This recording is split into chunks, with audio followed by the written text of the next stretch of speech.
नमस्कार, मैं मनीष शर्मा, न्यूज़ 21 देख रहे हैं आप। हमारा राजस्थान बुलेटिन में आप सभी का स्वागत है। खबरों की शुरुआत करेंगे। खबर आ रही है बागोड़ा से। बागोड़ा के दादाल गांव में छत्र शांति इंडस्ट्रियल पार्क भूमि आवंटन के विरोध में चल रहा धरना मंगलवार को हिंसक हो गया। कंपनी की मशीनों द्वारा प्रदर्शनकारियों को कुचलने के कथित प्रयास से हड़कंप मच गया। सूचना पर बागोड़ा थाना अधिकारी बलदेव राम भारी पुलिस बल के साथ पहुंचे और एक जेसीबी, 2 ट्रैक्टर व 5 लोगों को डिटेन किया। आक्रोशित ग्रामीणों ने टेंट गाड़कर भजन कीर्तन शुरू कर दिया, जिन्हें आरएलपी नेता थान सिंह डोली का भी समर्थन मिला। देर रात एसडीएम सूरज भान बिश्नोई और सीओ शंकर लाल की मौजूदगी में 11 बजे तक चली मैराथन वार्ता के बाद आंदोलन स्थगित हुआ। बागोड़ा से ब्यूरो रिपोर्ट। गवर्नमेंट को देने के लिए, लेकिन प्राइवेट प्रॉपर्टी बनाना चाह रहे हो या अस्पताल के नाम पर राइजिंग राजस्थान के तहत आप यहाँ अपनी प्लास्टिक की फैक्ट्री स्थापित करने के लिए लोगों की जमीन हड़पने का काम कर रहे हो, तालाब हड़पने का काम कर रहे हो और 300 खेजड़ियां काट दी आपने, रातों रात गायब कर दी आपने। हमारे पूर्वजों के झाड़ के पेड़ काट दिए, गायब कर दिए। क्या यही राइजिंग राजस्थान है? मैं ऐसे राइजिंग राजस्थान को उखाड़ फेंकने की बात करता हूं और कहता हूं हमारे साथ जो किया है उनको। देवली से खबर आ रही है। विधायक कोटे से हुई स्कूटी वितरण समारोह के महज आधे घंटे बाद ही प्रशासन की जांच प्रणाली पर सवालिया निशान खड़े हो गए हैं। सोशल मीडिया पर वायरल वीडियो में साफ दिख रहा है कि चाबी मिलते ही कुछ दिव्यांगों के परिजन गाड़ियों के पास की वर्कशॉप ले गए। गाड़ियों को पास की वर्कशॉप ले गए और उनके स्पोर्ट व्हील संतुलन पहिए खुलवाकर अलग कर दिए। बिना इन पहियों के गंभीर दिव्यांगों के लिए गाड़ी चलाना असंभव है।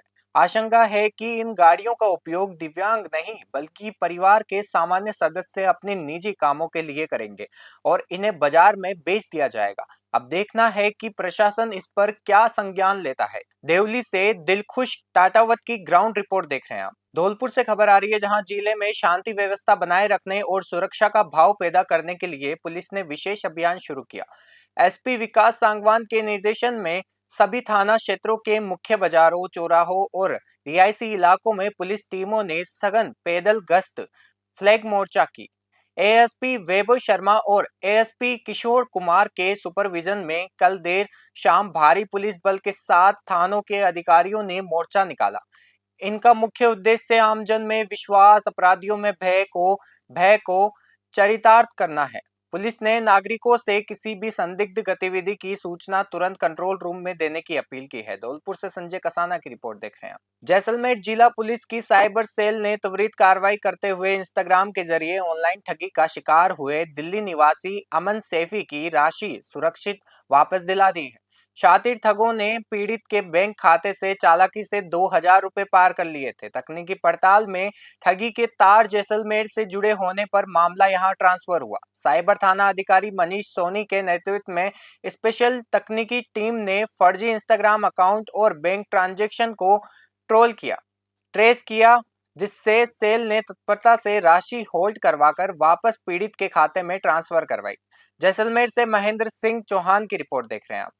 जैसलमेर से खबर आ रही है, जहां भीकसर क्षेत्र में बुधवार को आवारा कुत्तों के हमले में एक नीलगाय गंभीर रूप से घायल हो गई। स्थानीय वन्य जीव प्रेमियों जोगराज जोगराज सिंह, उमेद सिंह, सवाई सिंह, रावल सिंह और दिन सिंह ने तत्परता दिखाते हुए लाठियों से कुत्तों को खदेड़ा और नीलगाय को सुरक्षित बचाया। इसके बाद जोगराज सिंह ने डाबला वन विभाग के अधिकारी सुदाम राम को सूचित किया। सूचना मिलते ही वन विभाग की रेस्क्यू टीम तुरंत मौके पर पहुंची और टीम ने घायल नीलगाय को अपने संरक्षण में लेकर उसका प्राथमिक उपचार किया।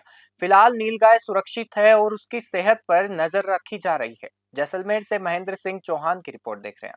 हनुमानगढ़ से खबर आ रही है, जहां ऑनलाइन फार्मेसी और कॉरपोरेट कंपनियों द्वारा दवाइयों पर दिए जा रहे भारी डिस्काउंट के विरोध में बुधवार को जिले भर के केमिस्ट और ड्रगिस्ट एक दिवसीय सांकेतिक हड़ताल पर रहे। राष्ट्रव्यापी आह्वान पर हुए इस बंद का मुख्य बाजारों में मिला जुला असर दिखा। दवा व्यापारियों ने आक्रोश जताते हुए कहा है कि कोरोना काल में फ्रंटलाइन वर्कर्स के रूप में सेवाएं देने के बावजूद सरकार उनकी समस्याओं को नजरअंदाज कर रही है। एसोसिएशन के अध्यक्ष राजेश बंसल ने कहा कि दवाइयां कोई सामान्य उपभोक्ता वस्तु नहीं। बिना पर्चे ऑनलाइन दवाएं बेचना जन स्वास्थ्य के लिए गंभीर खतरा है। हनुमानगढ़ से विनोद चौधरी की रिपोर्ट देख रहे हैं।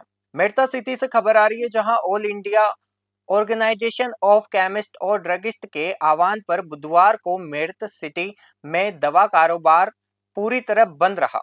ऑनलाइन दवा बिक्री के विरोध में मेड़ता केमिस्ट एसोसिएशन के अध्यक्ष महावीर राज मेहता के नेतृत्व में व्यापारियों ने बाजार बंद रख जोरदार प्रदर्शन किया। हाथों में तख्तियां लेकर मुख्य मार्गों से रैली निकालने के बाद केमिस्ट उपखंड कार्यालय पहुंचे और एसडीएम सुनील कुमार को ज्ञापन सौंपा। व्यापारियों ने चिंता जताई कि कॉरपोरेट कंपनियां भारी डिस्काउंट का लालच देकर खुदरा दुकानदारों का धंधा चौपट कर रही है। उन्होंने कहा कि दवा कोई आम वस्तु नहीं है। ऑनलाइन बिक्री से मरीजों की सुरक्षा खतरे में है। मेड़ता सिटी से सुशील दिवाकर की रिपोर्ट देख रहे हैं आप। चाहता हूं कि आज ऑल इंडिया केमिस्ट एसोसिएशन के तत्वाधान के अंदर हमने बंद का आह्वान किया है। विशेष तौर पे ऑनलाइन दवाओं की जो बढ़ती बिक्री हो रही है, जिससे मरीजों की जान के साथ खिलवाड़ किया जा रहा है, ऑनलाइन बिक्री से बहुत सारी हानियां हो रही है, उसके खिलाफ नकली दवाएं भी आ रही है, उसके खिलाफ हम आंदोलन रहता है। ये एक सांकेतिक हड़ताल है, एक दिन की। अगर आगे सरकार हमारी मांगे नहीं मानती है तो हम इसको देशव्यापी अनिश्चितकालीन हड़ताल के रूप में तब्दील करेंगे। नागौर से खबर आ रही है, नागौर जिला पुलिस ने अपनी बेहतरीन कार्यप्रणाली का प्रदर्शन करते हुए करीब 4 महीने पुराने एक पेचीदा ब्लाइंड मर्डर केस का सनसनीखेज खुलासा किया है। शातिर आरोपी ने रुपयों के लेन देन के विवाद में एक युवक की हत्या कर दी थी और पकड़े जाने के डर से पूरी वारदात को सड़क हादसे का रूप देने की सोची समझी साजिश रची गई। पुलिस ने तकनीकी अनुसंधान और फील्ड इंटेलिजेंस के मजबूत नेटवर्क के आधार पर मुख्य आरोपी को दबोच लिया है। इस मामले का विस्तृत खुलासा नागौर एसपी रोशन मीना और ट्रेनी आईपीएस व खीवसर थानाधिकारी अदिति उपाध्याय ने एक संयुक्त प्रेस कॉन्फ्रेंस में किया। नागौर से मोहित रंकावत की रिपोर्ट देख रहे हैं आप। इसके रूल के अनुसार गाड़ी का सर या बोनेट पे होना चाहिए या आगे गिरा होना चाहिए, बट मृतक का सर खलासी सीट पे था, उसके पैर ऊपर थे ड्राइवर सीट पे, तो वहीं से संदेह हमें शुरू हुआ था। एफएसएल टीम ने जो गाड़ी की जांच की, वहाँ ऐसी ऐसी जगह खून के ट्रेसेस पाए जहाँ पे एक एक्सीडेंट से अगर घटना हुई, एक्सीडेंट की घटना हुई या उससे किसी की मृत्यु हुई है, तो वो वहाँ से संभावतः थोड़ा संदेह पैदा कर रहे थे। इसी कॉन्टेक्स्ट में जब हमें परिवादी ने ये सस्पेक्ट बताया, जिसका नाम पूनाराम है, खुंडाला के निवासी है, इनका आपस में मृतक से लाखों का लेन देन था और कहीं ना कहीं कुछ किसी तरीके का आपस में विवाद भी होने लगा, पैसे के लेन देन मांग के चक्कर। 26 को परिवादी से पंद्रह पुत्र श्री सर्वासी घमंडाराम ने रिपोर्ट दी कि उनके पिताजी बोलेरो गाड़ी से पांचला सिद्धा आश्रम में एक जागरण करने जा रहे थे, तो वहाँ पर दुर्घटना होने से उनकी डेथ हो गई। इस रिपोर्ट के बाद 03/2026 मर्ग दर्ज करी गई हिंसक थाने में, और मर्ग की के जांच के बाद में जब उसकी देखा गया बॉडी को, तो संदेह पैदा हुआ, तो उसमें घर प्रकरण संख्या 60/2026 FIR दर्ज करी, जिसमें 103 सब क्लोज 1 PNS के तहत इसमें सच्चों को अनुसंधान हुआ। और इसी FIR के प्रकरण में जब परिवादी अपने सामने डिटेल्स हुए, तो उसमें उन्होंने कुछ फैक्ट्स रखे और इन फैक्ट्स की हमने जब जांच करी तो हमारे जांच में सुजानगढ़ से खबर आ रही है, जहां राजकीय बगड़िया अस्पताल के मुख्य द्वार पर खुला नाला और परिसर के भीतर अव्यवस्थित वीआईपी पार्किंग मरीजों के लिए आफत बन गई है। इस प्रशासनिक लापरवाही के कारण गर्भवती महिलाओं, गरीब मरीजों और आपातकालीन एम्बुलेंस चालकों को भारी दिक्कतों का सामना करना पड़ रहा है। बार बार ध्यान दिलाने के बाद भी नगर परिषद और अस्पताल प्रशासन मूक दर्शक बने हुए हैं। इस दुर्दशा पर कांग्रेस प्रवक्ता राजकुमार इंदौरिया और हारे का सहारा टीम के संयोजक श्याम स्वर्णकार ने गहरा आक्रोश जताया है। इंदौरिया ने प्रशासन को चेतावनी दी है कि यदि जल्द ही नाला ढककर पार्किंग व्यवस्था नहीं सुधारी गई तो उग्र जन आंदोलन किया जाएगा। सुजानगढ़ से ब्यूरो रिपोर्ट। धौलपुर से खबर आ रही है, जहां ऑनलाइन दवाओं की अवैध बिक्री के विरोध में बुधवार को जिले भर के केमिस्ट और ड्रगिस्ट एक दिवसीय सांकेतिक हड़ताल पर रहे। All India organisation of chemist and druggist के आह्वान पर दवा विक्रेता गांधी पार्क में जुटे और केंद्र सरकार के खिलाफ प्रदर्शन किया। इसके बाद प्रतिनिधि मंडल ने जिला कलेक्टर श्रीनिधि बीटी को प्रधानमंत्री के नाम ज्ञापन सौंपा।